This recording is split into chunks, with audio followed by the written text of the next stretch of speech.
Hola, ¿qué tal? De esta manera iniciamos la unidad 4 a la que denominamos marco metodológico y comenzamos así. Ya habíamos visto esto de las primeras unidades, este tema que trata acerca de los niveles de investigación, acerca de los enfoques de investigación. Ya hablamos también de otros tipos como por ejemplo los estudios experimentales, no experimentales, etc. Vamos a reorganizar eso según estos cuatro tipos de investigación. Hay distintas clasificaciones en investigación. Podés leer diversos autores, ¿verdad? En esto que te voy a mostrar ahora, podés leer en la página, desde la página 77 hasta la 89 del libro de Hernández Sampieri y sus colaboradores, ¿verdad?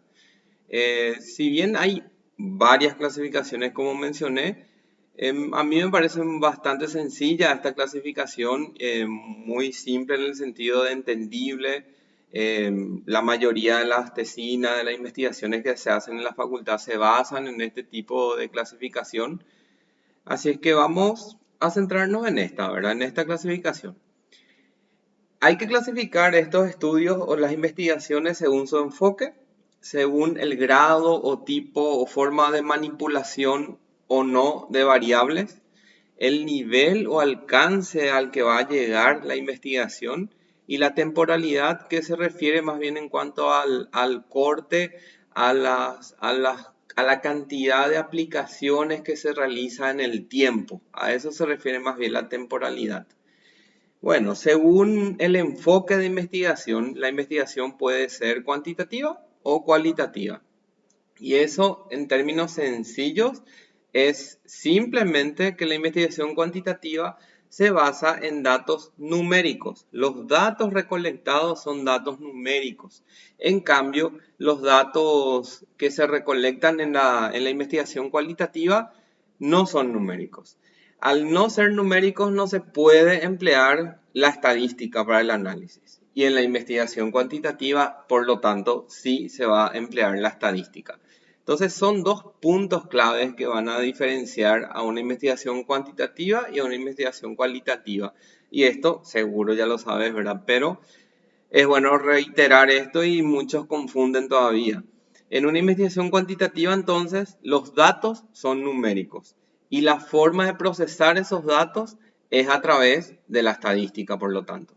En cambio, en la investigación cualitativa no. En la investigación cualitativa no tenemos datos numéricos, por lo tanto no podemos emplear la estadística.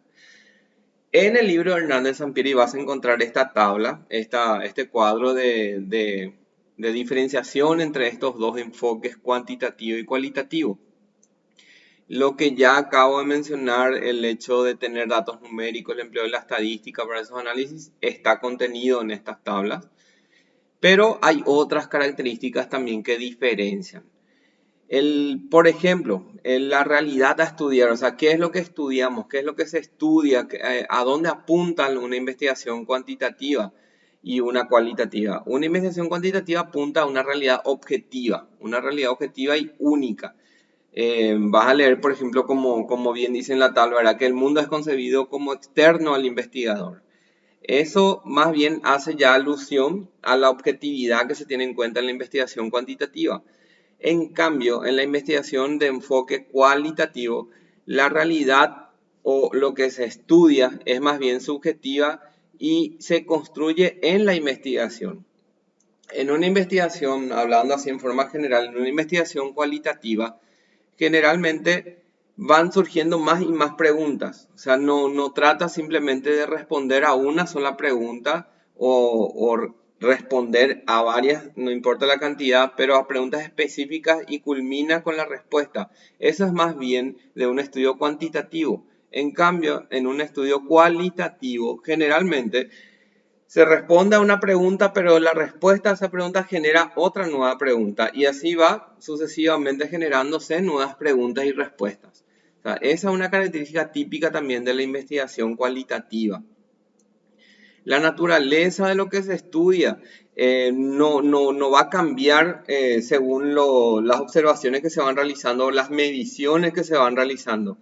En cambio, en una investigación cualitativa eso sí va cambiando, justamente porque va generándose generándose respuestas y nuevas preguntas que surgen a través de esa respuesta a las preguntas iniciales.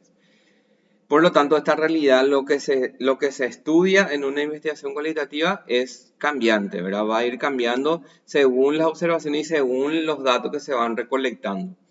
La objetividad, evidentemente, al ser externo al investigador en una investigación cuantitativa, busca más bien eso, la objetividad, ¿verdad? En cambio, en un enfoque cualitativo se basa mucho en la subjetividad del investigador, inclusive. ¿A dónde apunta? ¿A dónde apunta una investigación cuantitativa? Ambas van a apuntar a describir una realidad. Ambas tratan de interpretar algo, ¿verdad? De comprender algo. Ambas. Sin embargo, la característica que diferencia prácticamente a una investigación cuantitativa de la quali es que en la cuantitativa se busca explicar ese nivel explicativo de explicar las causas de algo o la predicción de algo, de algún fenómeno en particular. En el ámbito laboral podemos, por ejemplo, predecir el grado de desempeño de una persona en base a los datos recolectados durante la selección, el proceso de selección de personal realizado para esa persona. Los test aplicados, por ejemplo, a esa persona en el momento de la selección de personal pueden llegar a predecir el grado de desempeño de esa persona en alguna variable en particular, ¿verdad? Entonces, ese hecho de causalidad, de buscar la causa, el nivel explicativo o predictivo, es más bien enfocado desde el ámbito cuantitativo. De ahí es que hay muchas confusiones, ¿verdad? En los estudios cualitativos, porque si bien trata de explicar, pareciera de interpretar algo, ¿verdad? De comprender algo que está ocurriendo, en realidad el estudio explicativo, predictivo, requiere de la estadística, requiere del uso de datos cuantitativos, datos numéricos. Y bueno, por ejemplo, un estudio correlacional no se puede realizar con un enfoque cualitativo. Un enfoque cuantitativo es el adecuado para un nivel de correlación, por ejemplo. Y si te acordás, ¿verdad? En los niveles por arriba de un nivel correlacional está el nivel explicativo de las causas. Entonces, a partir del nivel correlacional en adelante ya estamos necesariamente en un enfoque cuantitativo. ¿Qué es lo que se prueba por ejemplo, en un estudio relacional? Ya sea correlación entre variables o relación entre variables, por ejemplo, de diferencia de grupos, por ejemplo, diferencia entre hombres y mujeres, diferencias según antigüedad. Esos son estudios relacionales ya. ¿Qué es lo que estamos probando ahí? Y lo que estamos buscando probar es hipótesis, ¿verdad? Entonces, las pruebas de hipótesis son típicas de los estudios cuantitativos. ¿Cuál es la interacción física que se da entre el investigador y el hecho que está investigando, ¿verdad? La realidad o el fenómeno? Y si es objetivo y si esto es externo al investigador, entonces hay una distancia, está separado en el enfoque cuantitativo. En cambio, en el enfoque cualitativo es más bien próximo, está inmerso el investigador y también, por lo tanto, su subjetividad ahí, ¿verdad? Y suele haber contacto entre el investigador con la realidad que está estudiando. Eso no quita, no resta importancia, ojo con eso, ¿verdad? Muchos tratan de desmeritar al estudio cualitativo justamente por ese lado, ¿verdad? Por el lado de la subjetividad. Y no, o sea, dependiendo de lo que uno quiere estudiar, de lo que uno está queriendo, por ejemplo, describir, ¿verdad? Evidentemente una investigación en la que el investigador participa, por ejemplo, del lugar o de la realidad que está queriendo investigar, evidentemente va a poder recolectar muchos más datos que por medio de un enfoque cuantitativo, ¿verdad? Y bueno, entonces el hecho de la subjetividad o que el investigador esté inmerso en la realidad no desmerita. Ahora, si vos pretendés realizar un estudio en el que deberías haber utilizado un enfoque cuantitativo y usas tu subjetividad porque le querés dar supuestamente un enfoque cualitativo, entonces estás mezclando totalmente cosas, ¿verdad? Y ahí sí es incorrecto. ¿Cuál es la interacción psicológica? Entonces, la distancia. En cambio, en el cualitativo es el investigador está adentro, se involucra. Eh, ¿Cuál es el fenómeno? O sea, ¿cuál es el papel que tienen los fenómenos del investigador? Y al estar separado en el enfoque cuantitativo, su papel es más bien pasivo. En cambio, cuando está inmerso en la realidad que está investigando dentro del enfoque cualitativo, ¿verdad? Su papel es más bien activo. O sea, el papel de los fenómenos, de la realidad que se está estudiando, de los objetos en sí. ¿Cuál es la relación entre el investigador y el fenómeno estudiado? Es de independencia y neutralidad, no se afectan, es porque están separados. En cambio, en el enfoque cualitativo hay una interdependencia, una interinfluencia, digamos, se influyen, no están separados ahí. En cuanto al diseño de la investigación, esta suele ser una crítica, ¿verdad?, al enfoque cuantitativo, de ser muy estructurado, muy ya predeterminado. O sea, eh, evidentemente en algunos estudios se requiere que sea estructurado y que esté ya predeterminado, ¿verdad? En cambio, en otros estudios se requiere que el diseño sea más abierto, más flexible. En un estudio cualitativo van surgiendo preguntas, dijimos, van surgiendo nuevas preguntas. Entonces, por lo tanto, el diseño va a ser más flexible, más abierto y se va construyendo durante el trabajo de campo. A medida que se van recolectando los datos, surgen otras nuevas preguntas durante la realización del estudio. La población o muestra, generalmente en los estudios cuantitativos, lo que se busca es la generalización, ¿verdad? Generalización quiere decir que de los resultados que se obtienen de la muestra de un grupo pequeño que se extrajo de la población, entonces esos resultados que tenemos en la muestra que se puedan llegar a generalizar a toda la población. ¿Y qué implicaría eso? Y que si yo, por ejemplo, digo que en una muestra vamos a suponer que la muestra es de 200 personas, el resultado fue del 80% nivel elevado de satisfacción laboral.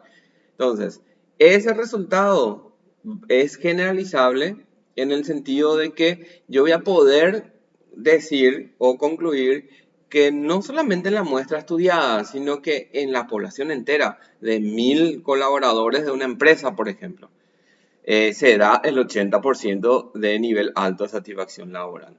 Ese es un resultado generalizable. En cambio, un resultado no generalizable sería un resultado que solamente sirve para la muestra. Solamente para ese, evidentemente, ese es el resultado y sirve, por lo tanto, sí o sí para la muestra. Acá lo importante es que sirva para la población, porque nosotros no vamos a poder, muchas veces no podemos estudiar a la población entera. Ese sería un estudio censal.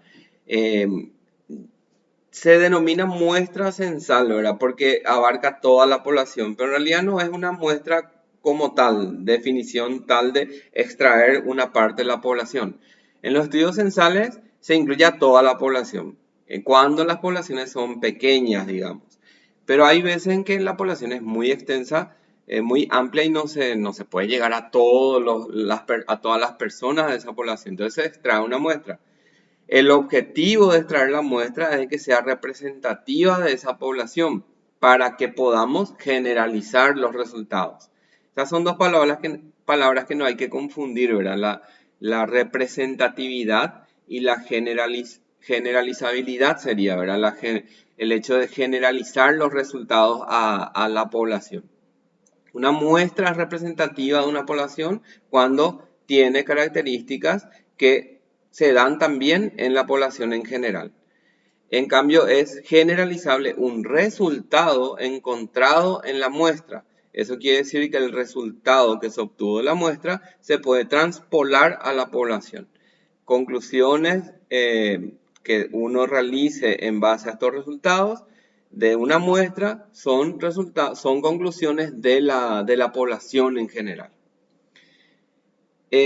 A ver, en cuanto a la cantidad, vamos a ver enseguida, ¿verdad? Que para la muestra de un estudio cuantitativo y de tal forma que sea representativa la muestra, se aplican ciertas fórmulas. pero se apunta a un estudio descriptivo, no tanto los correlacionales y explicativos, pero sí los estudios descriptivos. Evidentemente, cuanto mayor sea la muestra, estamos ampliando más, estamos acercándonos más hacia la población. Entonces necesitamos más cantidad de muestra, mayor cantidad de tamaño muestral. En cambio, en una investigación cualitativa, como lo que importa más bien, digamos, es el fenómeno, la descripción del fenómeno en sí, algo particular con características y no tanto el obtener resultados que sean generalizables a ciertas personas, sino que más bien describir, conocer, describir las características de un fenómeno. Eso, con eso ya podemos realizar con una muestra pequeña, ¿verdad? O sea, unos cuantos sujetos. Justamente el por qué sería la justificación del por qué una muestra pequeña en un estudio cualitativo, porque no se pretende generalizar todavía una población. Ahora, si mi objetivo es generalizar resultados de una muestra, entonces mi enfoque tiene que apuntar a ser cuantitativo. La composición de la muestra en un enfoque cuantitativo son casos que en conjunto son estadísticamente representativos, ¿verdad? Y en cambio, en el enfoque cualitativo son casos individuales, representativos, pero no desde el punto de vista estadístico.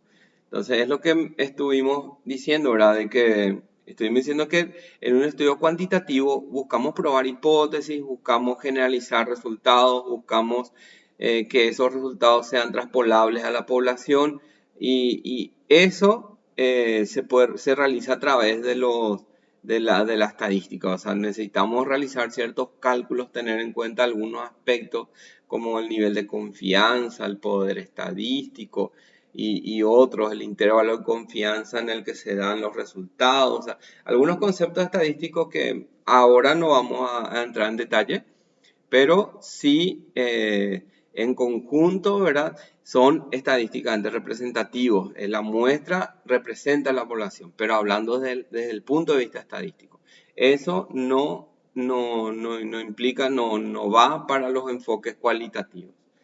La naturaleza de los datos ya hablamos de que son numéricos, en cambio en el enfoque cualitativo son más bien textos, son narraciones, son revisiones de documentos, por ejemplo, y otro tipo de palabras, digamos, que pueden estar de forma oral o de forma escrita.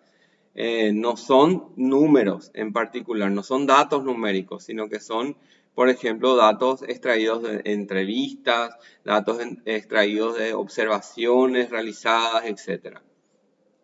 El tipo de datos son datos, generalmente se habla de datos duros y datos blandos, ¿verdad? Los datos duros, bueno, acá no vamos a entrar en inglés, ¿verdad? Por el hard date, y en cambio el soft date va más bien para el enfoque cualitativo. Los datos duros son aquellos datos confiables, son datos precisos, son datos exactos, exactitud en estos datos. En cambio, en el enfoque cualitativo son más bien datos, Sampieri describe como profundos, enriquecedores, ¿verdad? Son datos más bien que provienen hay un toque de subjetividad, o sea, provienen de la persona en sí en cuanto a cómo siente, a cómo se siente, a cómo piensa, etc. Entonces se van describiendo ese tipo de variables o constructos según ya lo que estemos investigando.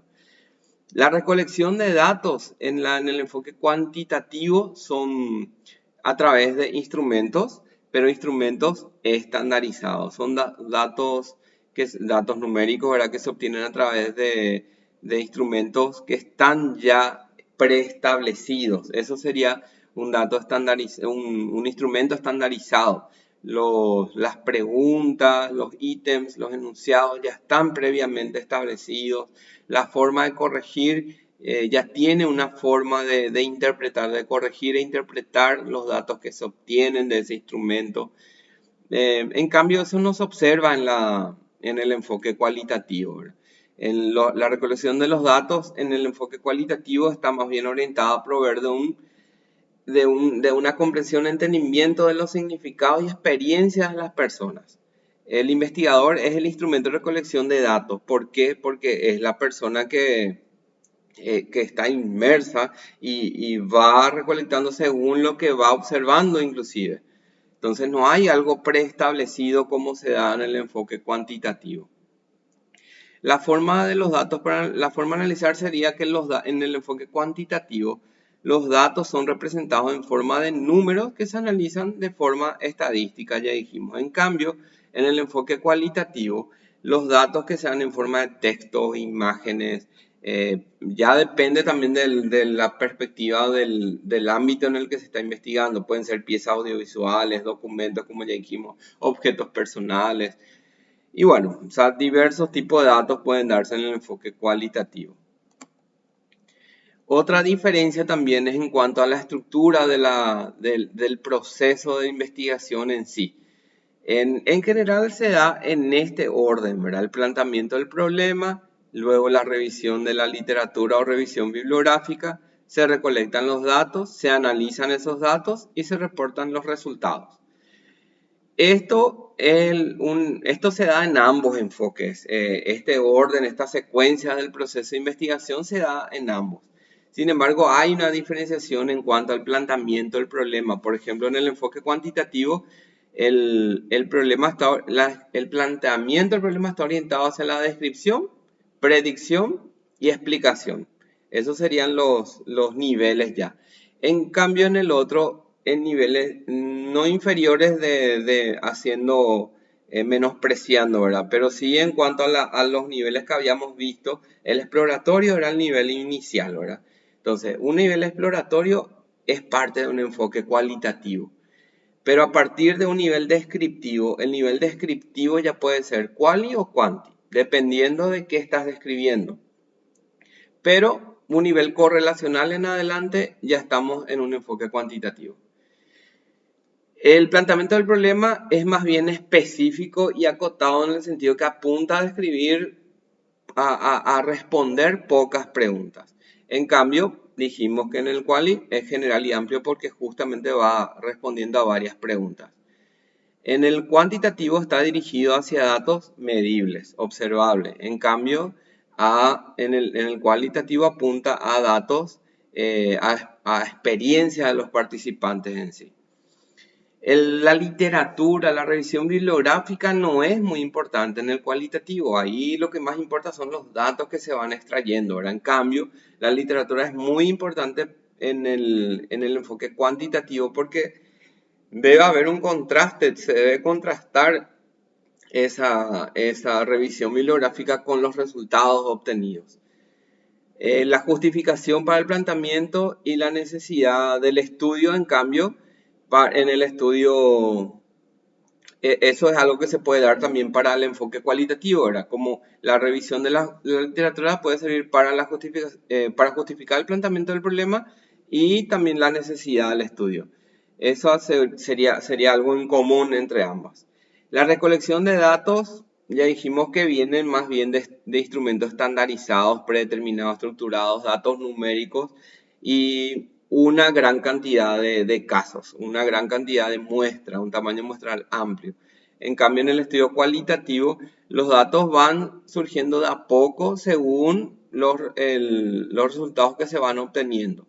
Y eso genera otro tipo de preguntas y va buscándose nuevamente otro tipo de datos tal vez ya. Los datos no son numéricos, son datos en texto, imagen, materiales en general. Y el número pequeño en cuanto a tamaño muestral ya es suficiente.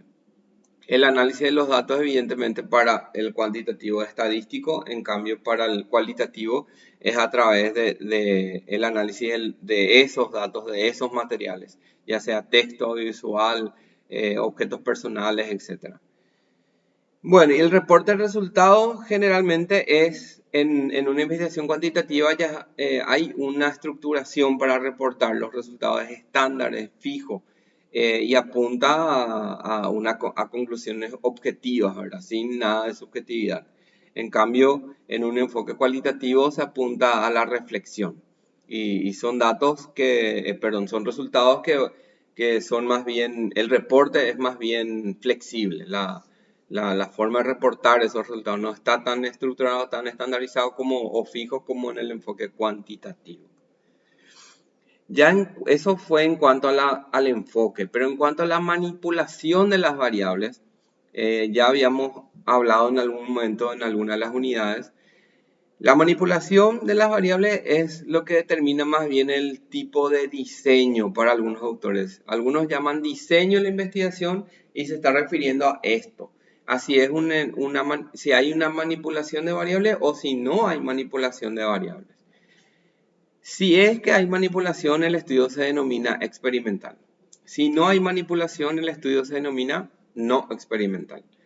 Ahora, no es muy técnico decir el estudio no es experimental. Ojo, no es lo mismo que decir el estudio es no experimental.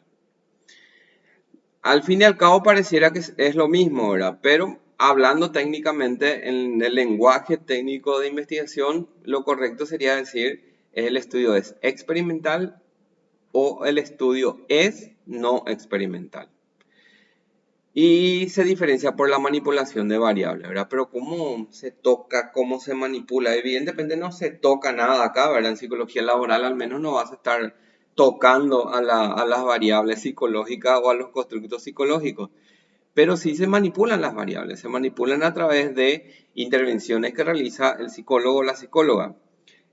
Al fin y al cabo, ese es el objetivo tuyo, ¿verdad? Va a ser el objetivo tuyo en el momento que ya estés trabajando. Vas a intentar manipular variables, vas a intentar disminuir algunas, vas a intentar aumentar otras y vas a realizar intervenciones sobre esas variables para que ocurra eso, o para que baje el nivel de algo, o para que se eleve el nivel de algo. Puede ser a través de un outdoor, puede ser a través de capacitaciones en general, puede ser a través de todo tipo de intervención que vos quieras y que creas que pueda llegar a funcionar. Y evidentemente hay muchos estudios que ya prueban el cierto tipo de intervenciones sobre algunas variables para poder aumentarlas o disminuirlas en cuanto a su nivel.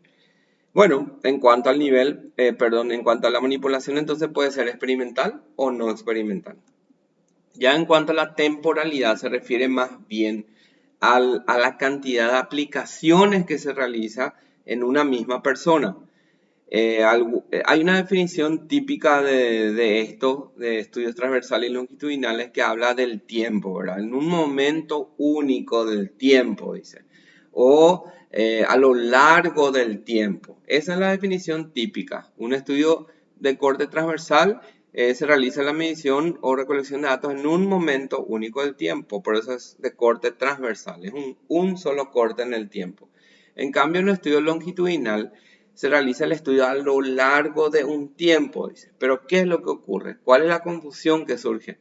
Al leer esa definición o al tener en cuenta esa definición de a lo largo del tiempo, pareciera como que la diferencia es la cantidad de tiempo.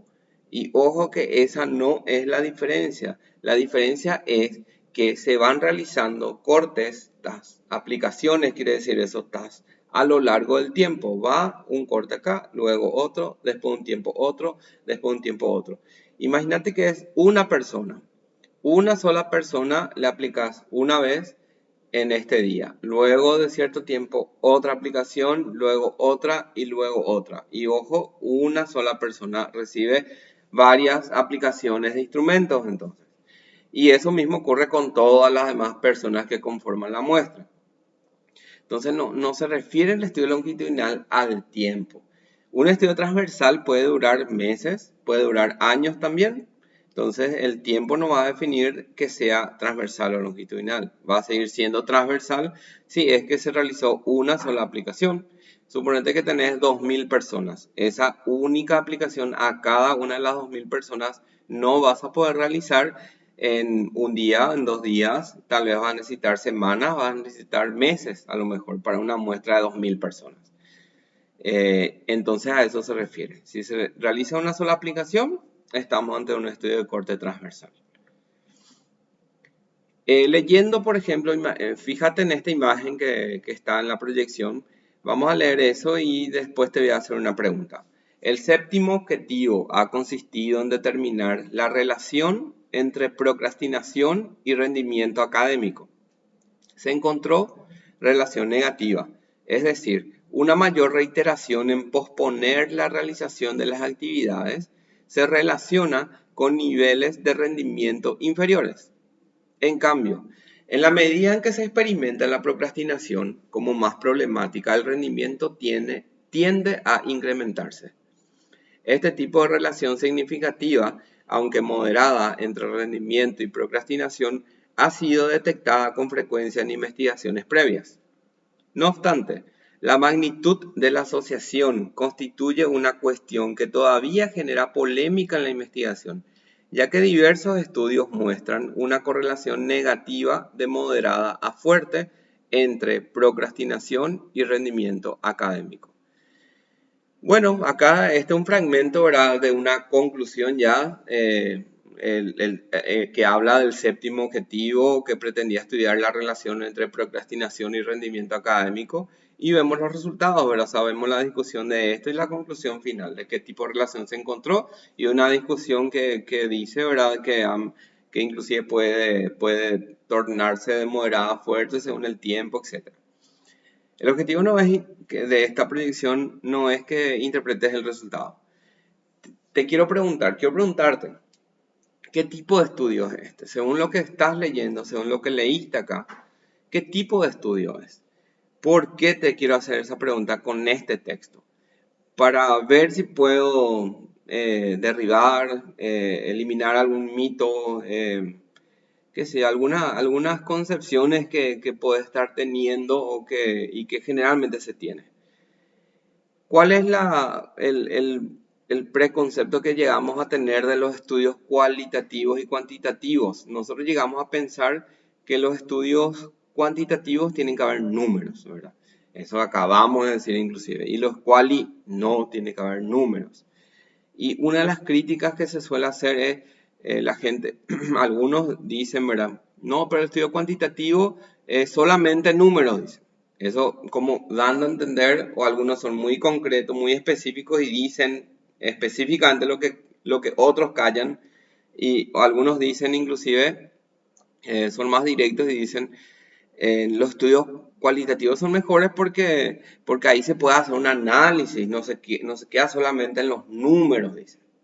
Bueno, yo te pregunto, según lo que estás leyendo acá en esta proyección, ¿estás viendo números? Esa es la primera pregunta. Y me vas a responder que sí, que solamente acá en el 2008, 1988. Ok, esos son los años de las citas bibliográficas. Omití esa parte. ¿Estás encontrando, ves números en la redacción que acabamos de leer, la que estás viendo en pantalla? Y evidentemente no hay números, ¿verdad? No hay datos numéricos, no hay resultados numéricos. Entonces, ¿es un estudio? Esa es la segunda pregunta. ¿Es un estudio cuantitativo o cualitativo entonces? Y ahí está la gran duda, ¿verdad? ¿Se puede saber o no se puede saber? Yo te digo que sí se puede saber. Con este texto vos podés determinar si el estudio fue quali o quanti. ¿Y por qué? Bueno, un estudio cuantitativo, claro, los datos que se recolectan son numéricos. Eso es categórico. Eso no impide que nosotros podamos decir de que esto es quanti. ¿Por qué? ¿Y por qué? Vamos a ver enseguidita. Pero ¿cómo si acá no hay números? Y no hay números. Pero hay otra cuestión clave acá. Acá hay una palabra clave en todo este texto que es la palabra relación. Y el resultado de relación negativa, dice. O sea, una relación negativa. Una relación negativa, inversa, proviene, o sea, una conclusión con esta palabra relación negativa o positiva también puede llegar a ser, provienen de un estudio correlacional. Y un estudio relacional o correlacional, en realidad el estudio se llama relacional y el procedimiento que se llevó a cabo es la correlación. Y la correlación es un estudio, un procedimiento estadístico. Quiere decir que se tuvieron datos numéricos para poder realizar ese estudio estadístico que se llama correlación y llegar a una conclusión de relación entre variables. Quiere decir que esta palabra clave me está diciendo a mí que el estudio fue de nivel correlacional, ¿verdad? Y eso implica un estudio, un enfoque cuantitativo necesariamente. Tal vez te van a decir o vas a escuchar de otras personas pero ¿cómo? Entonces en el cualitativo no se puede hacer, no se puede estudiar la relación. Y yo soy de la línea de los que piensan que no. Pero otros te van a decir que sí. Tal vez van a decir que sí o vas a leer que sí. Sin embargo, eso no quiere decir que esté correcto. Así es que, de hecho, si hay algún estudio cualitativo que habla de relación entre variables, y bueno, hay estudios descriptivos también que hablan de relación, hay estudios exploratorios también que hablan de relación. ¿Eso qué quiere decir? ¿Que está correcto? Y no, no está correcto. O sea, si vamos a hablar concretamente y bien, entonces procedamos de forma correcta, ¿verdad? O sea, un estudio correlacional es el que te da un resultado de relación, o un estudio explicativo te da una relación causal. Así es que un estudio exploratorio no solamente te puede explorar, eh, te puede mencionar las características de algo, pero no te puede hablar de la relación entre variables. Ahora, no es lo mismo estudiar, por ejemplo, la relación entre, no sé, qué puede ser, entre satisfacción laboral y compromiso laboral. Ahí necesariamente necesito datos numéricos, procedimiento estadístico de correlación, por lo tanto, enfoque cuantitativo. Y no es lo mismo a hacer un estudio en el que yo voy a investigar qué piensa la gente acerca de la relación. Eso ya no es un estudio de relación, es un estudio de qué piensa la gente acerca de la relación entre satisfacción y compromiso laboral. No sé si me explico, ¿verdad? Una cosa es que yo le pregunto a las personas, ¿vos creéis que hay relación entre las variables? Ese es un tipo de estudio y que no pasa de ser descriptivo. Ahora, otra cosa es que yo demuestre la relación entre las variables. Y para eso no le voy a estar preguntando a la gente qué piensa, si hay relación o no. Voy a medir una variable, voy a medir la otra al mismo tiempo en la misma persona, en un grupo de personas y voy a aplicar un procedimiento estadístico de correlación. Entonces, no es lo mismo preguntarle a alguien acerca de la asociación entre cosas, qué piensa sobre la asociación o relación entre variables. Eso es un estudio descriptivo. Ahora, un estudio de relación, entonces yo necesito estudiar, aplicar instrumentos que midan cada una de las variables y luego aplicar procedimiento estadístico de correlación. Muy bien. ¿Y cuál es el otro mito que vamos a derribar que te estuve diciendo al comienzo de esta proyección? Eh, no se puede hacer análisis. No se puede hacer análisis en el sentido textual, discursivo, de texto. No, no se puede. ¿Y qué estás viendo entonces? ¿Estás viendo puros números acá? El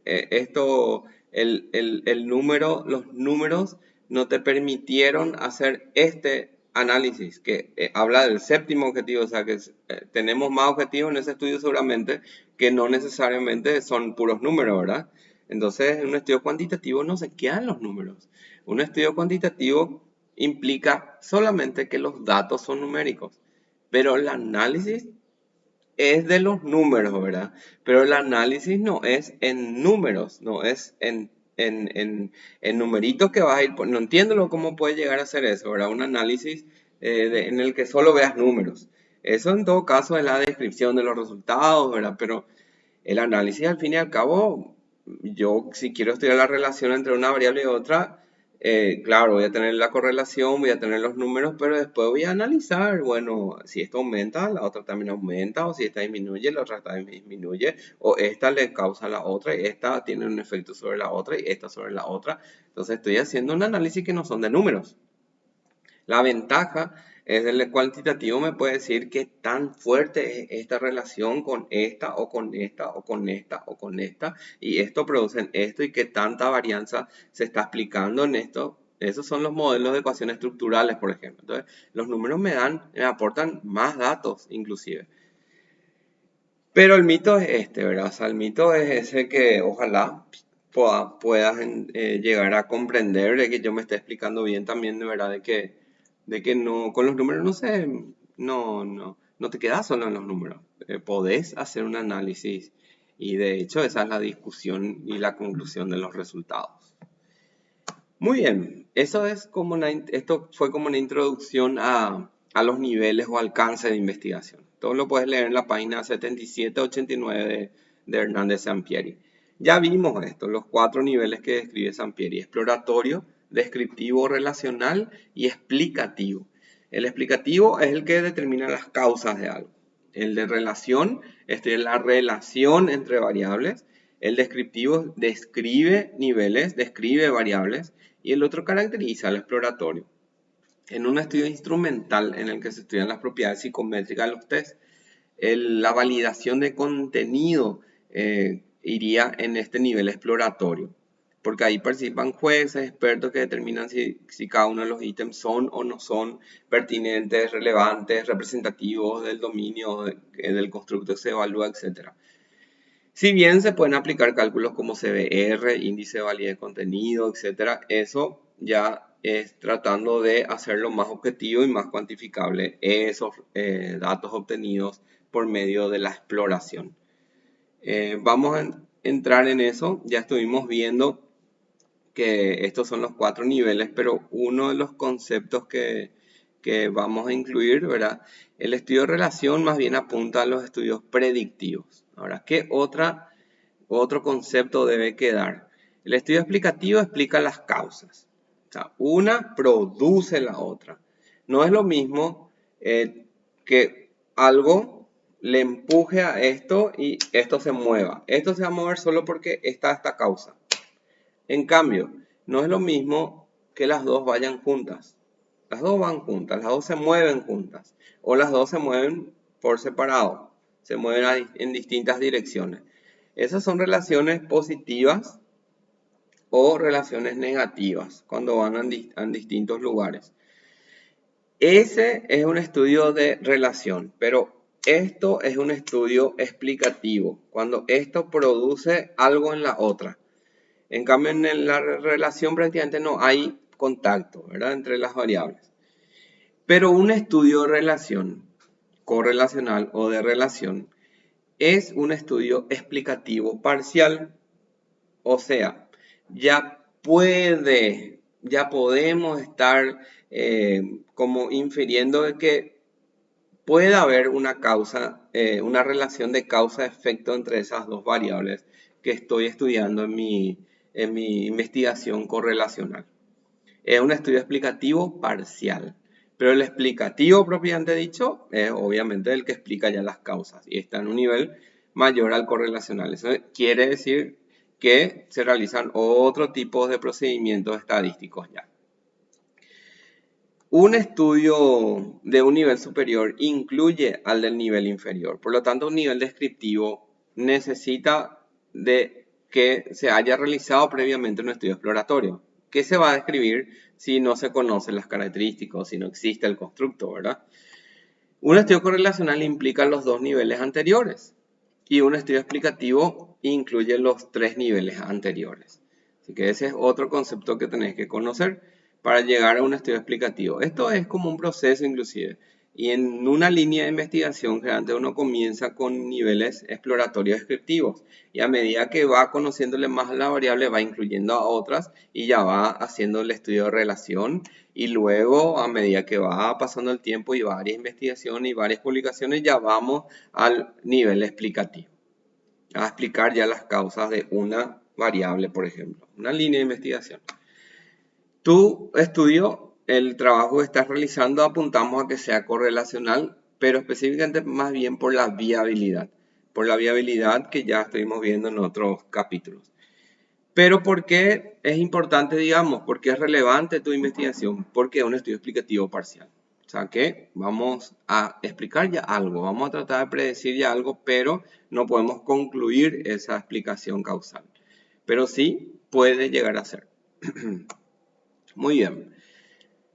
¿Cómo vas a redactar el tipo de investigación? En la tarea que tenés en la unidad, en una de las unidades vas a tener que parafrasear textos. Vas a tener que, para no entrar en el plagio, ¿verdad? Un estudio, te pongo acá un ejemplo de un estudio exploratorio. Por ejemplo, dice en este texto que está en la página 79 de Sampieri, los estudios exploratorios se realizan cuando el objetivo es examinar un tema o problema de investigación poco estudiado, del cual se tienen muchas dudas o no se ha abordado antes.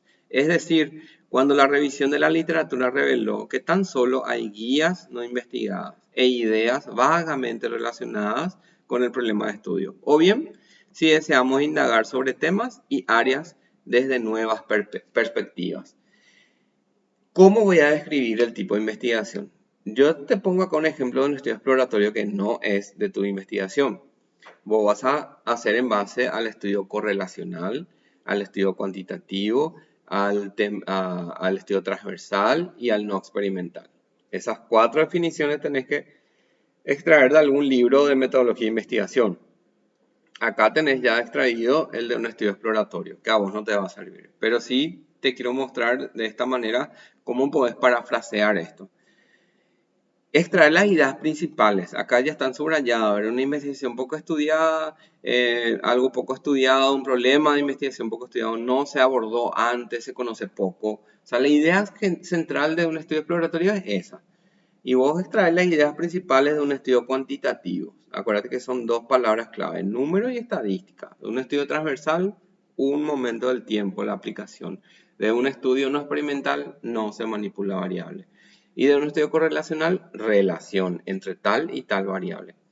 Eso también, otra cosa. No uses la palabra variable porque por creer que es técnico, un lenguaje técnico. No uses la palabra variable. Si te vas a referir a tu variable, referite a tu variable. O sea, si tu variable es satisfacción laboral y compromiso laboral, no vaya a decir relación entre las variables. Decí relación entre satisfacción y compromiso laboral. Mencionar a tus variables.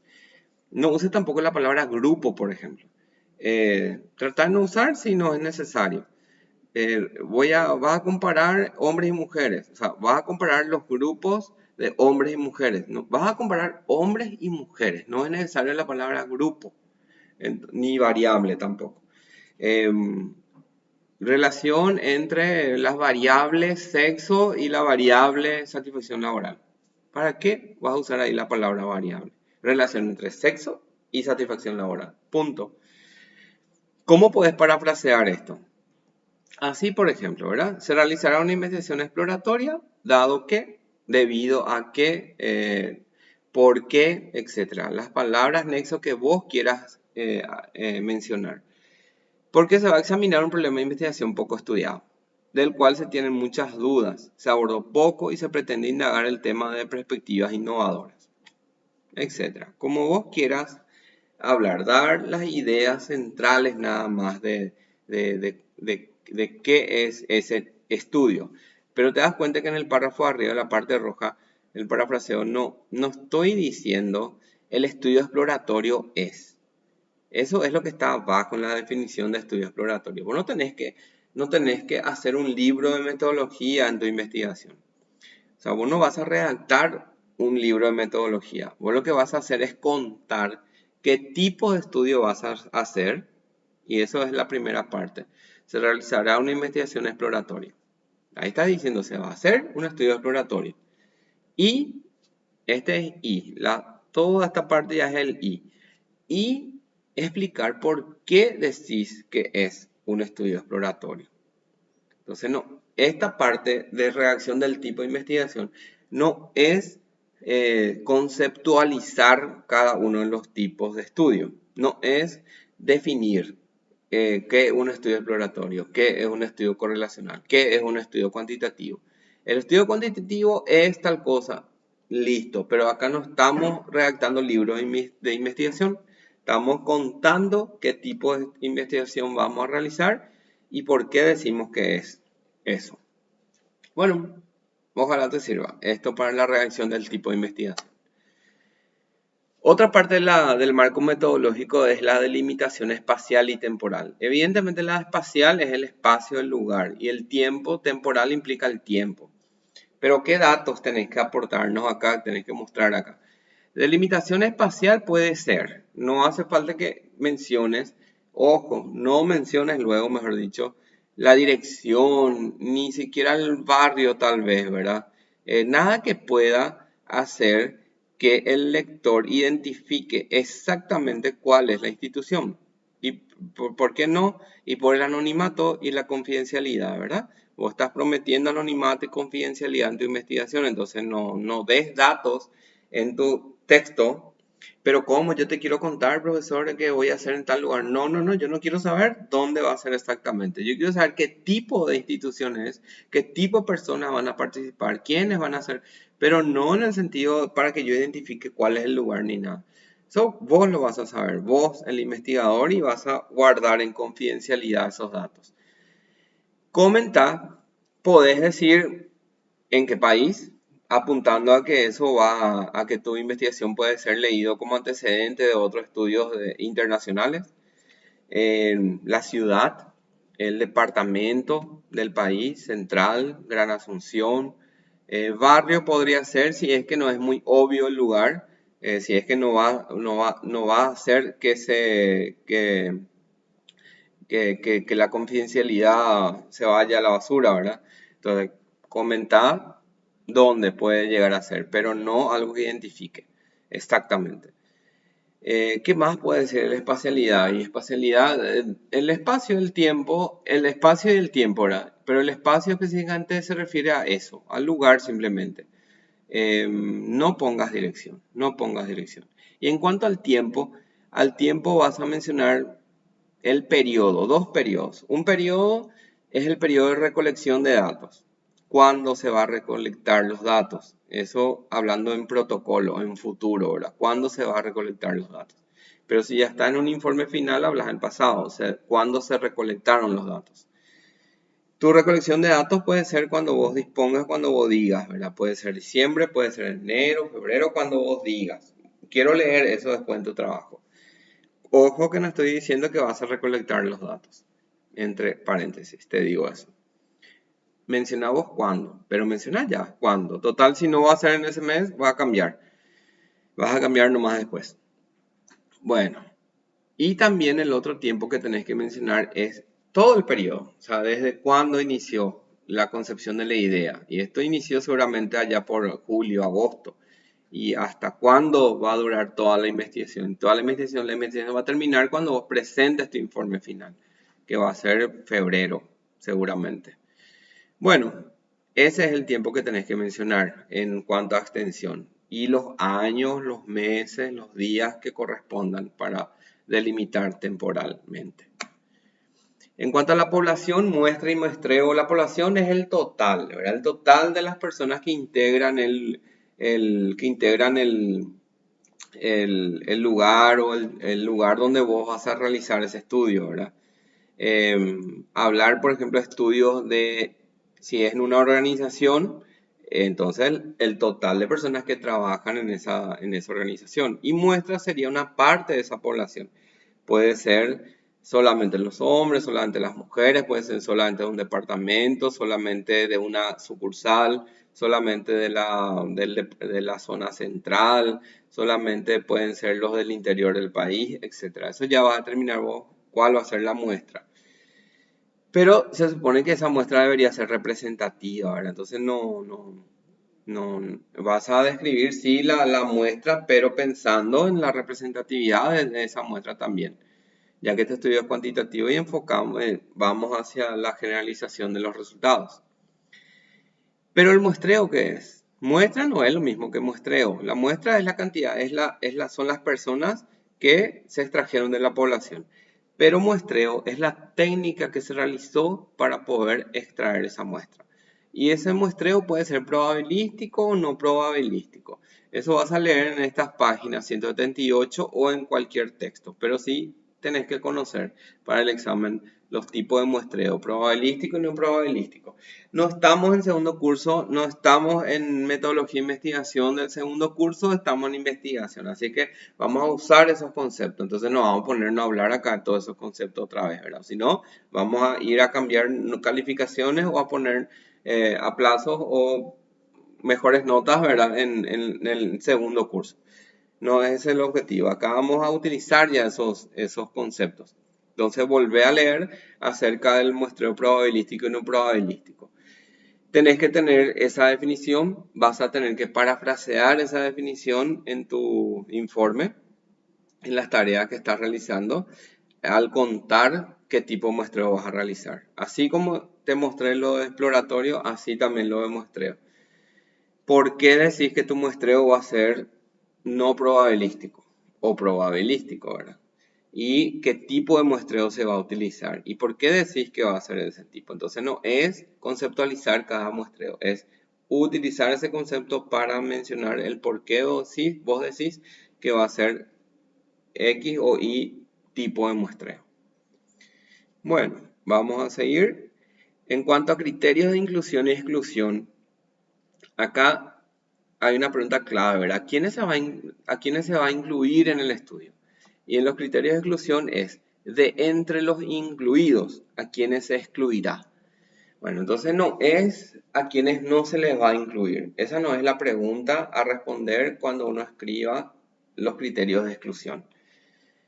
Sí sé y sí todos sabemos que en los criterios de exclusión generalmente se pone, por ejemplo, si en inclusión dice hombres, en exclusión sería mujeres, ¿verdad? Si en inclusión dice los de 20 a 30 años, en exclusión se pone menos de 20 y mayores de 30, ¿verdad? Así se suele poner.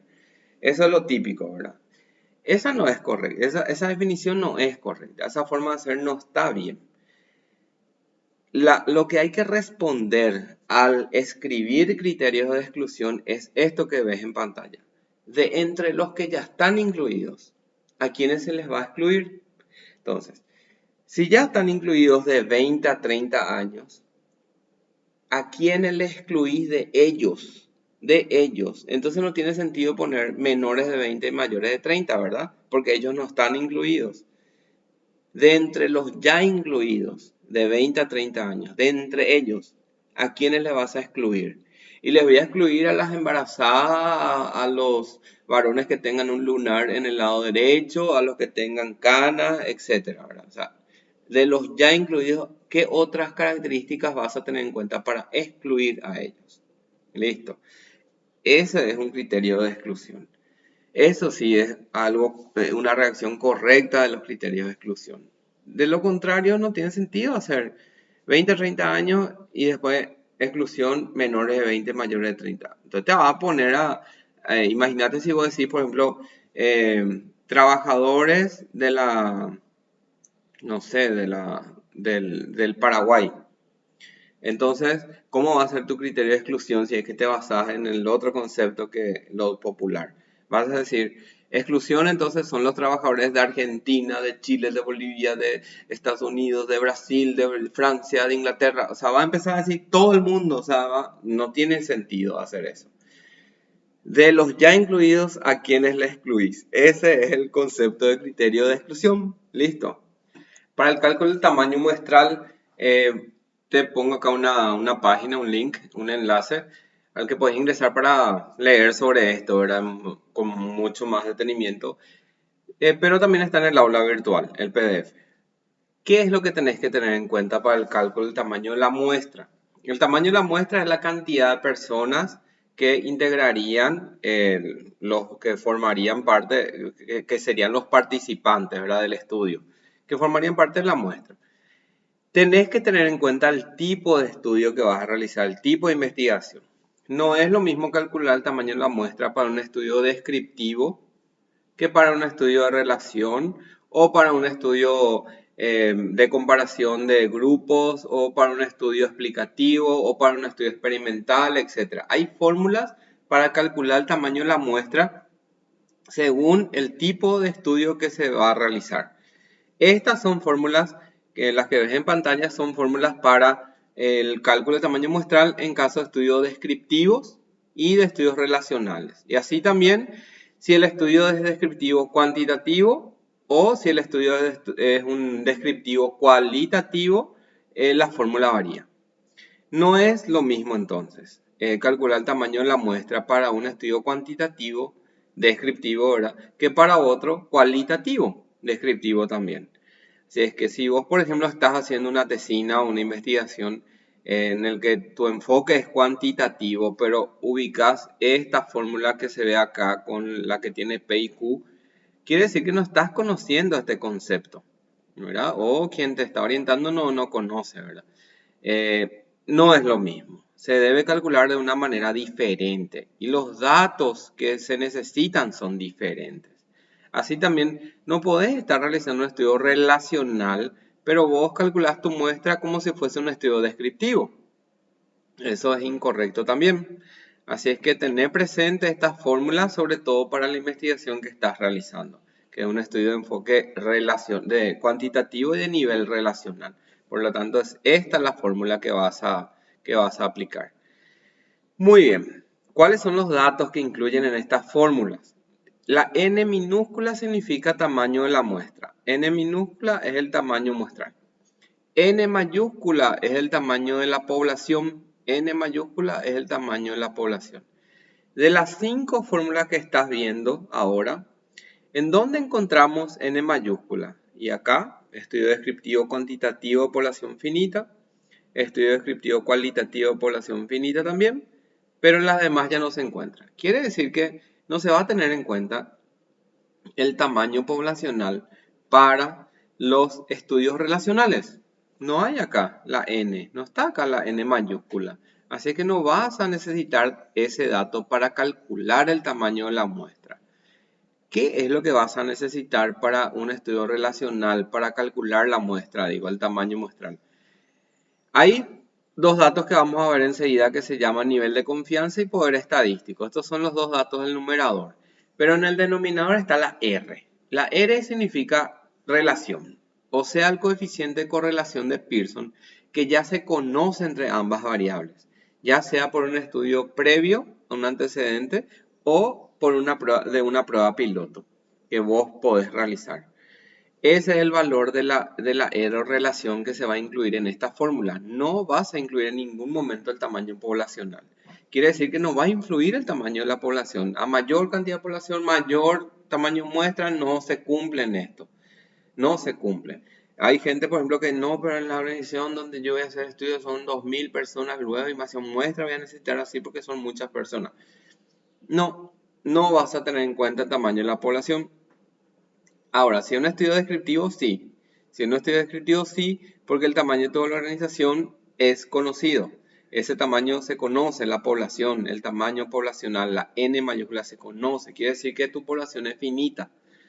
En cambio, si no se conociera tu población, el tamaño poblacional, quiere decir que tu población es infinita. O si son más de 10.000 personas, tu población es infinita. Por ejemplo, si vas a hacer un estudio, por ejemplo, en mujeres que trabajan y que son de Paraguay, pero que están en España, a lo mejor no vas a conocer, no se conoce, es difícil de conocer el tamaño poblacional, la cantidad de mujeres paraguayas que trabajan en España. Entonces probablemente tu población es infinita. Pero y si fuese descriptivo tu estudio, vas a tener que utilizar una de estas dos fórmulas de abajo. Pero si es cuantitativo, vas a usar esta fórmula aquí abajo. Así es que, primer concepto, el tamaño poblacional no se tiene en cuenta en el cálculo del tamaño de la muestra de un estudio relacional. Otro concepto que vamos a aprender es esto que vemos acá, la z al cuadrado y la d al cuadrado. Z al cuadrado, d al cuadrado. Z al cuadrado, d al cuadrado, z al cuadrado, d al cuadrado está en las 4 fórmulas de los estudios descriptivos entonces. La z tenemos aquí en el estudio relacional también. Z1 alfa dividido 2 más Z1 menos beta. Pero estos serían algo similar a la z y la d que tenemos acá. El que es 1 menos beta es similar a la d. ¿Qué sería eso? La z al cuadrado es el nivel de confianza.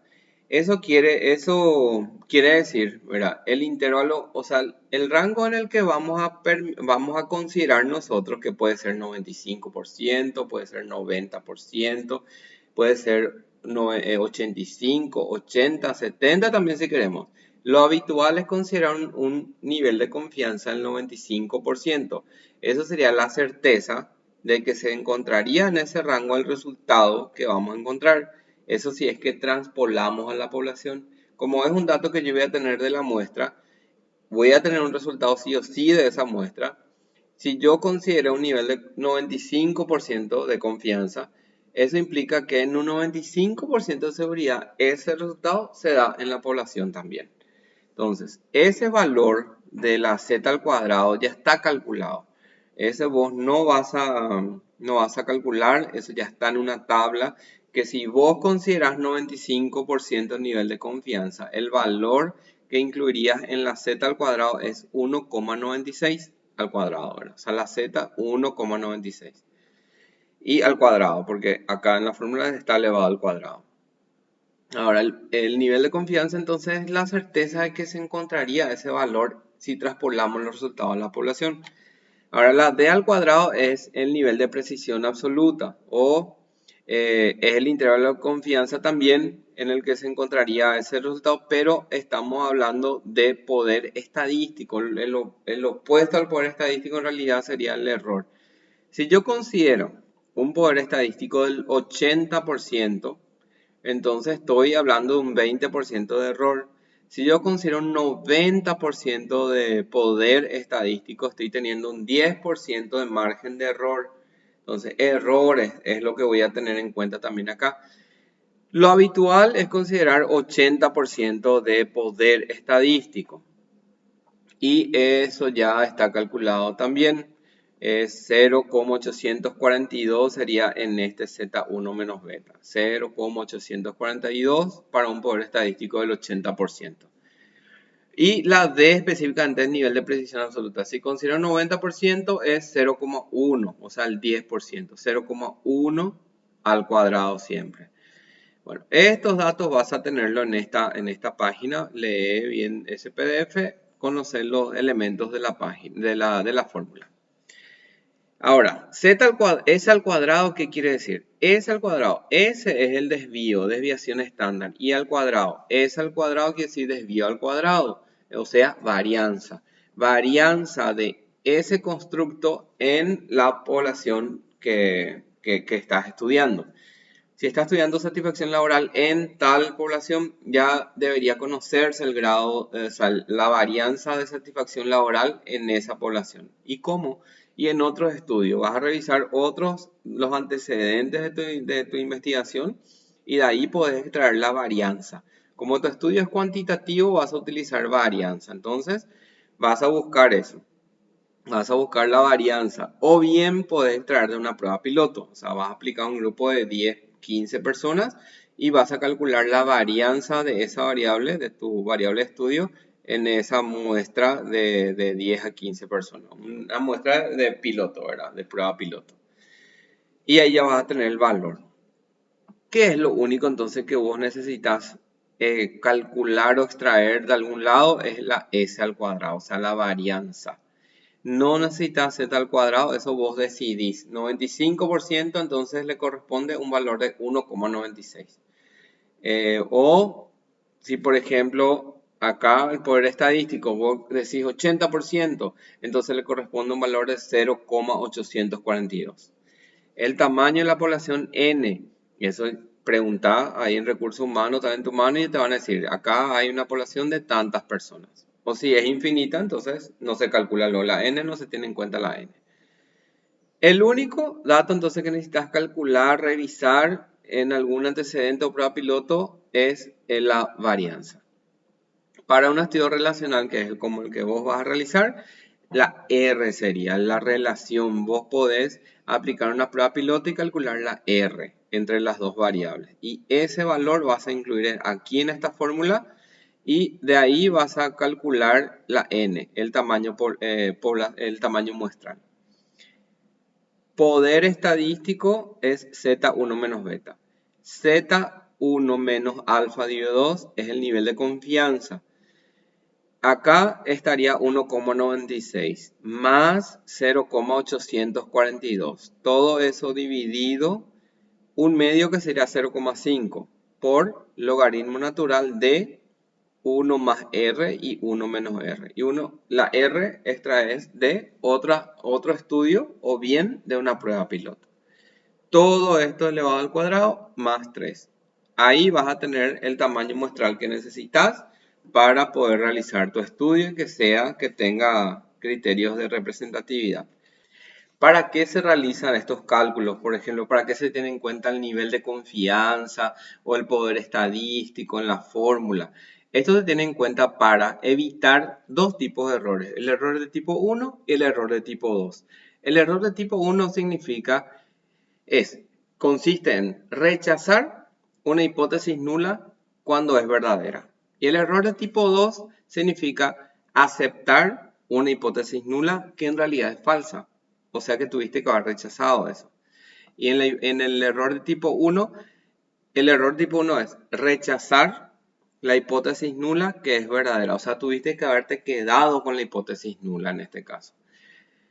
Pero como cometés un error, entonces rechazás la hipótesis nula que es verdadera. Hipótesis del investigador o de la investigación puede ser, por ejemplo, existe relación entre satisfacción laboral y compromiso laboral. Y la hipótesis nula va a decir no existe relación entre satisfacción y compromiso laboral. En caso de que esa hipótesis nula sea verdadera, de que no existe relación, y vos rechazás esa hipótesis nula, aunque es verdadera, entonces está cometiendo error de tipo 1. Ahora, si la hipótesis nula es falsa, o sea, la hipótesis nula dice no existe relación, y si es falsa quiere decir que existe relación, pero vos aceptás esa hipótesis nula cuando tuviste que haber rechazado, entonces está cometiendo error de tipo 2. Para evitar esos errores se tiene en cuenta el nivel de confianza y el poder estadístico. A mayor nivel de confianza y mayor poder estadístico vas a hacer que se eviten estos dos tipos de errores. ¿Esto qué es? Y esto es parte de la estadística, ¿verdad? Son las pruebas de hipótesis. Las pruebas de hipótesis te van a permitir aceptar o rechazar una hipótesis nula y quedarte o no con la de la investigación. Ahí se va a tener en cuenta el nivel de significancia estadística, el valor de la P, que eso vamos a ver en el capítulo siguiente, en la unidad 5. Pero esos errores acá vamos a hablar de que esos errores se pueden evitar a mayor nivel de confianza y mayor poder estadístico que consideres para tu fórmula de cálculo de tamaño muestral. 95% de nivel de confianza equivale a 1,96. Ese es el primer término del numerador. 80% de poder estadístico corresponde a un valor de 0,842. Ese es el segundo término de tu numerador en la fórmula. Eso es lo que podés considerar para evitar los errores de tipo 1 y errores de tipo 2. Esto vos tenés que describir en el cálculo del tamaño muestral. Tenés que decir qué fórmula utilizarías, tenés que decir cuáles son los elementos, mencionar los elementos de la fórmula, que son estos que ves aquí. Y también sería bueno que expliques para qué se tiene en cuenta este nivel de confianza y el poder estadístico, que es para evitar los errores tipo 1 y tipo 2. ¿Qué valor vas a considerar de nivel de confianza? 95%, 1,96. ¿Qué valor de poder estadístico vas a tener en cuenta? 80%, 0,842. ¿Y qué valor de la R vas a tener en cuenta? O mejor dicho, ¿de dónde vas a extraer el valor de la R? ¿De una prueba piloto o de un antecedente previo? ¿De dónde? Todo eso tenés que contar en 1 o 2 párrafos cuando redactes el cálculo del tamaño muestral y mostrar la fórmula ahí contando los términos de la fórmula. En cuanto al instrumento de recolección de datos, las propiedades, esto lo venía estudiando de tal vez primer año, más en tercer curso, verá confiabilidad, validez, objetividad, estandarización. Entonces, cuando se describe el instrumento de recolección de datos, tenés que mencionar el nombre completo del test, tenés que mencionar si tiene alguna abreviatura, ya sea sigla o acrónimo, los autores del test, cuántos ítems tiene el test, qué alternativas de respuesta tienen, evalúan o no factores ese test, factores o dimensiones, hay o no ítems inversos, ítems directos, cuál es la confiabilidad, cuál es la validez del instrumento, implica entonces describir a lo mejor alfa de Cronbach para la consistencia interna o omega de McDonald's para la consistencia interna o Q de Richardson si es ítem dicotómico. Validez implica que hables de validación de contenido, de criterio, de constructo, de cualquier tipo de evidencia de validez. Análisis factorial para la del constructo. En fin, es describir el instrumento, cada uno de los instrumentos, describir estas características. Así es que esto es conocer también un poco de psicometría, confiabilidad, validez y no cambiar esos términos. O sea, los conceptos técnicos no podés cambiar. ¿Cómo vas a parafrasear coeficiente alfa de Cronbach? ¿Cómo vas a parafrasear análisis factorial? Eso no podés parafrasear. Así es que utilizar los términos técnicos. Podés copiar, o sea, podés copiar y pegar la descripción de un instrumento de alguna tesis o algún artículo de investigación. Pero vos parafraseás aquellos términos que no son técnicos. Entonces redactás con tus palabras o empleando lenguaje técnico.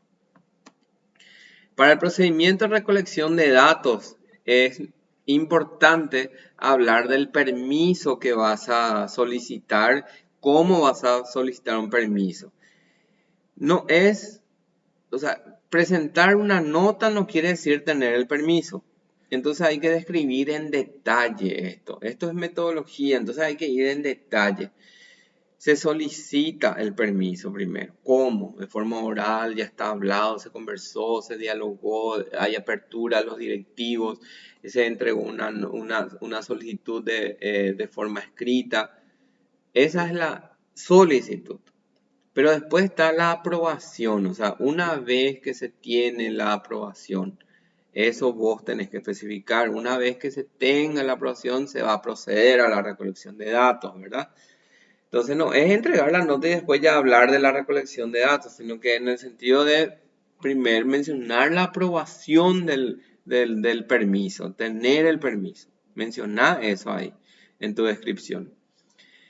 Tenés que mencionar cuándo se va a realizar, pero no no en el sentido del tiempo de delimitación temporal. Eso ya está escrito en la parte de delimitaciones temporal.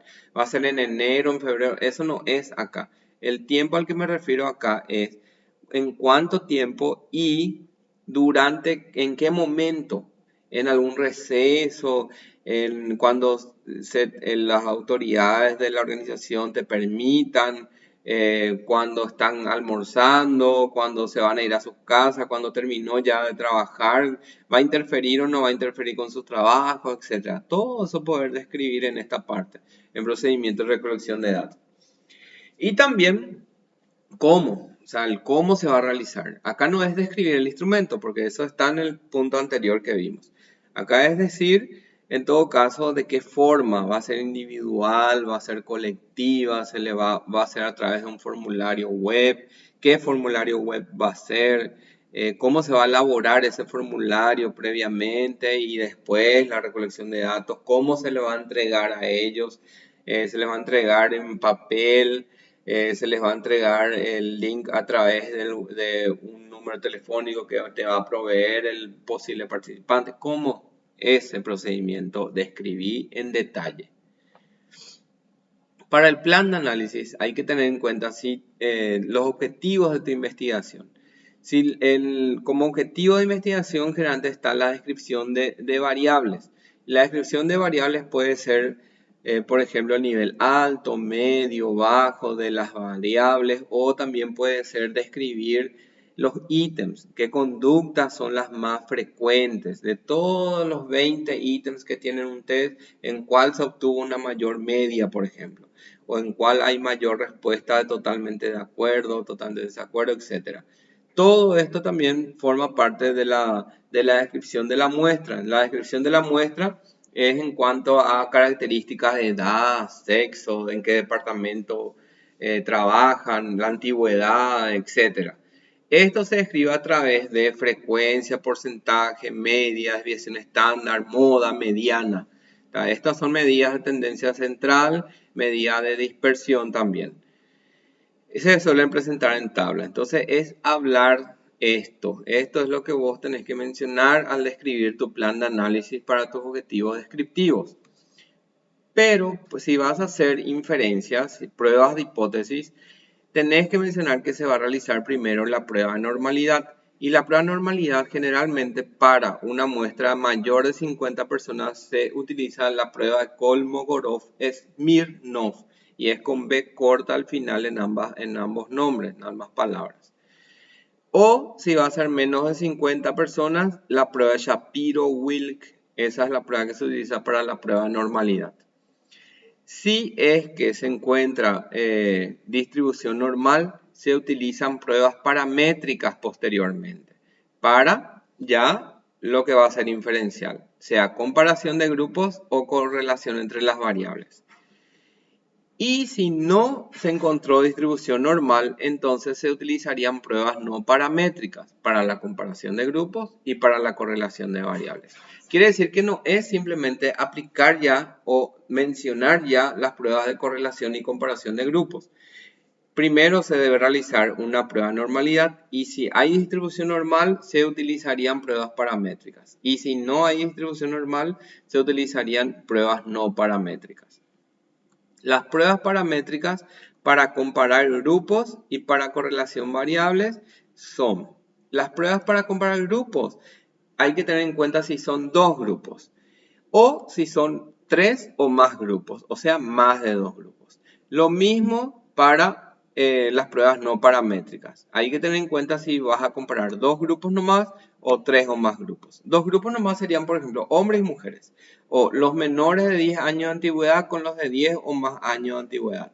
O los menores de 30 años con los mayores de 30 años. Y tres o más grupos serían, por ejemplo, los menores de 5 años de antigüedad, o sea, los que tienen hasta 5 años de antigüedad, los que tienen más de 5 años pero hasta 10, ese es el segundo grupo, y los de más de 10 años de antigüedad, ese es el tercer grupo. Entonces ahí ya tengo que utilizar otra prueba, que no va a ser la misma que hubiese utilizado para solamente dos grupos. Esta distribución de dos grupos o tres o más grupos no hay en la correlación de variables, porque ahí es simplemente dos variables las que se van a comparar. Si es que no podemos hablar de tres o más ahí. Siempre las correlaciones son bivariadas en el sentido de que se van comparando de a dos, se van correlacionando de a dos. Por más de que vos tengas 4, 5, 6 variables, si vas a hacer correlación simple al menos, vas a calcular de a dos. Cada una de las duplas de las duplas en correlación.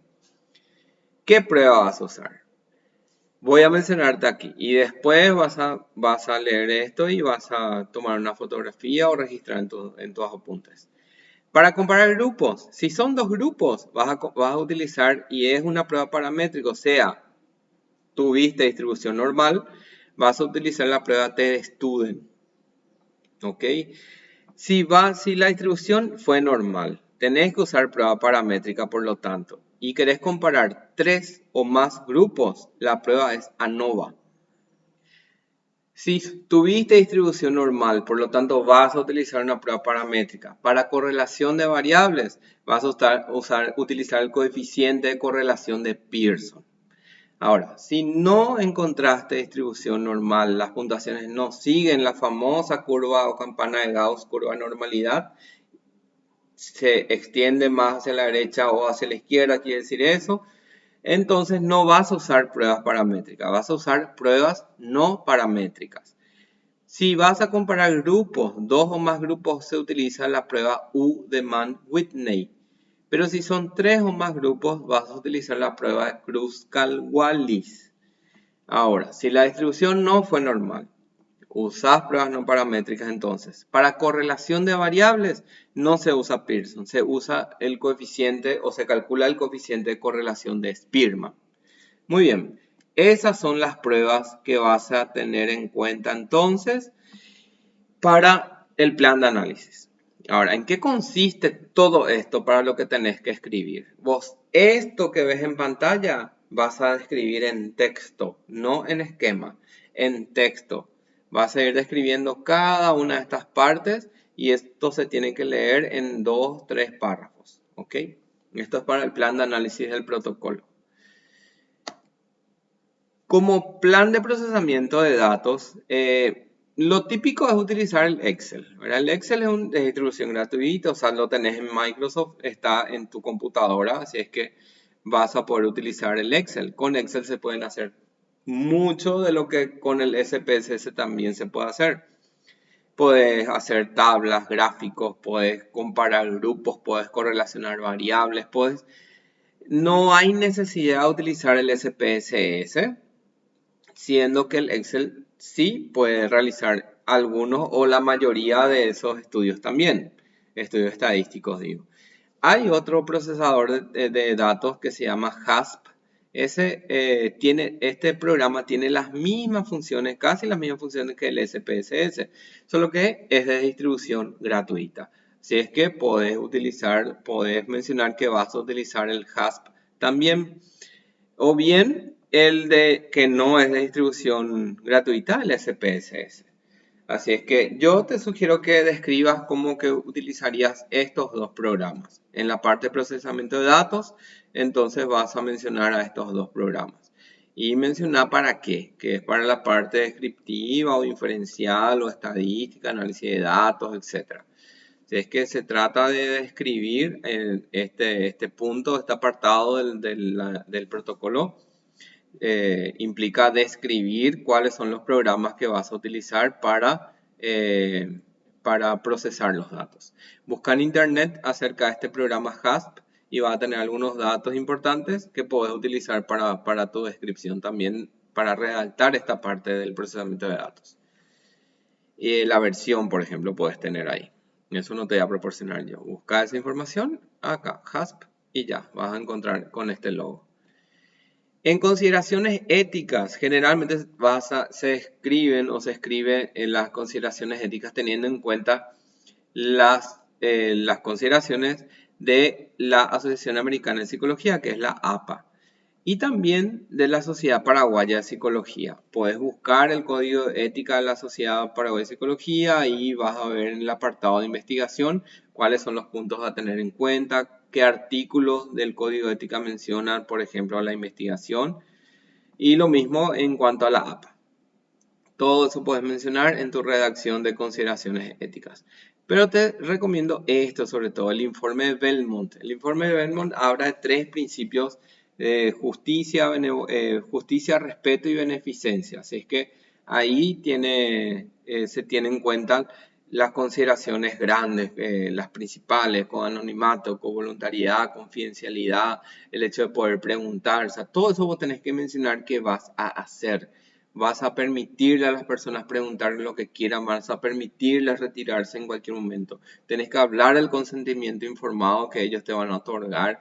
Informado quiere decir que le vas a dar información previa, no solo del objetivo, sino que también esto que acabo de mencionar. Le vas a informar que la investigación es anónima, todo eso sabes, pero redactá de qué vas a hacer. O sea, ¿cómo redactás eso entonces? Acá la dificultad. Contá acá por escrito que eso vas a hacer. Eso es lo que tenés que redactar en consideraciones éticas. ¿Qué consideraciones vas a tener en cuenta para realizar tu investigación? Y puedes basarte en esto. La APA, Sociedad Paraguaya de Psicología, y el informe Belmont. Para el cronograma en realidad estuvimos ya mencionando desde el primer día, desde la primera unidad. ¿Cómo puedes elaborar un cronograma? En Google escribí así, cronograma tesis, y le das a buscar. Te van a salir un montón de imágenes. Anda explorando cualquiera de las imágenes y estructura el cronograma que mejor te parezca, adaptando a el protocolo, a los elementos del protocolo de la investigación o a las fases del proceso de tesina de la facultad. Si es que eso es lo que tenés que mencionar. No hace falta que sea muy elaborado esto, con que menciones las partes principales, elaboración de protocolo, luego la recolección de datos, el análisis y el informe final. Esas son las partes principales, los 4 puntos principales. Pero podés estructurar mucho más este cronograma. Este cronograma va a estar solamente en el protocolo de investigación, no va a ir en el informe final. Una de las tareas es la elaboración del cronograma entonces. Bueno, de esta forma llegamos al final de esta unidad 4. Ojalá que te sirva todos estos puntos que estuvimos hablando, ¿verdad? Esto va más bien en el capítulo 3, que es el marco metodológico. Y bueno, ten en cuenta las orientaciones, las indicaciones para, que están en la guía de trabajo. Ojalá estés trabajando en estas tareas. Esto es parte del proceso de la asignatura. Así es que, de hecho, vas a tener que hacer para poder aprobar la asignatura. No se trata de hacer o no, se trata necesariamente de hacer porque en la última unidad, que es la unidad 6, en la unidad 6 se vuelve a presentar todo lo desarrollado en las unidades anteriores. Y si es que algo no hiciste en las unidades anteriores, se invalida la presentación de la unidad, del trabajo en la unidad 6. Así es que necesariamente hay que hacer todas las tareas, desde la tarea 1 hasta la unidad 1 hasta la unidad 5 y luego en la unidad 6 va a ser un compilado de todo eso otra vez. Así es que hay una doble entrega al fin y al cabo. Entonces hay que ir haciendo por partes. Es un trabajo de proceso y bueno, ojalá estés aprovechando. Vamos a encontrarnos nuevamente ya en la siguiente unidad, en la penúltima unidad que va a ser la unidad 5. Muchas gracias por tu tiempo. Estoy disponible en el aula virtual, en la mensajería instantánea. Escribe todas las consultas que necesites. Si es que nos encontramos en la siguiente unidad. Muchas gracias.